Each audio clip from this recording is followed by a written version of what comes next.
आज की वीडियो में हम जानेंगे कि रेडिएशंस क्या होती हैं और ये कितने टाइप्स की होती हैं। हम साधारण भाषा में यह कह सकते हैं कि रेडिएशन यानी विकिरण एक प्रकार की एनर्जी होती है जो स्पेस में ट्रैवल कर सकती है। जिनमें से कुछ रेडिएशंस वेव की फॉर्म में ट्रैवल करती हैं जिन्हें हम इलेक्ट्रोमैग्नेटिक रेडिएशन या शॉर्ट फॉर्म में EMR कहते हैं, और कुछ रेडिएशन स्पेस में बीम की फॉर्म में ट्रैवल करती हैं जिनमें पार्टिकल बहुत फास्ट मूव करते हैं, जिन्हें हम पार्टिकल रेडिएशन कहते हैं। अगर देखा जाए तो रेडिएशन हमारे चारों ओर मौजूद होती है।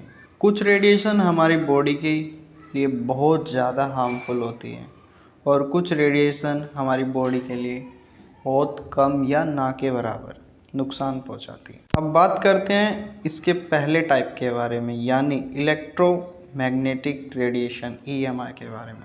जैसा कि हमने बताया कि EMR में वेव्स होती हैं और ये वेव्स इलेक्ट्रिक और मैग्नेटिक एनर्जी रखती हैं।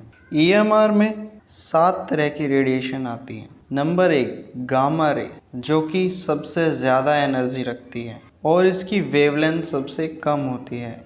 इसके बाद आती है एक्सरे, अल्ट्रावायलेट रे, visible light, infrared, microwave and finally radio wave, जो कि सबसे कम एनर्जी रखती है और इसकी वेवलेंथ सबसे ज़्यादा होती है। हम इन रेडिएशंस में से बस 2 रेडिएशन को ही महसूस कर सकते हैं।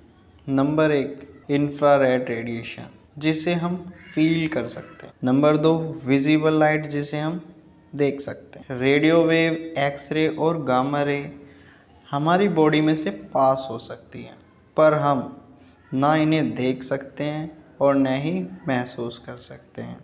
इन रेडिएशंस में एनर्जी छोटे छोटे बंडलों में होती है जिन्हें हम फोटोन कहते हैं, जो कि लाइट की स्पीड से ट्रैवल करती है।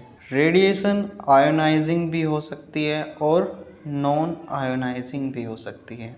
यहाँ आयोनाइजिंग का मतलब है रेडिएशन का पॉजिटिव या नेगेटिव होना, और नॉन आयोनाइजिंग का मतलब है रेडिएशन का न्यूट्रल होना। अगर हम नॉन आयोनाइजिंग रेडिएशन के बारे में बात करें तो इनमें इतनी एनर्जी नहीं होती कि ये किसी एटम या किसी मॉलिक्यूल्स को आयोनाइज कर सके। इसका मतलब है कि ये रेडिएशन किसी एटम में ना तो इलेक्ट्रॉन का गेन कर सकती हैं और ना ही लॉस कर सकती। नियर अल्ट्रावायलेट रे, visible light, infrared, microwave and radio waves, ये सभी नॉन आयोनाइजिंग रेडिएशन होती हैं, पर फिर भी माइक्रोवेव में इतनी एनर्जी होती है कि ये हमारे खाने को पका सकती है। अब बात करते हैं आयोनाइजिंग रेडिएशन के बारे में।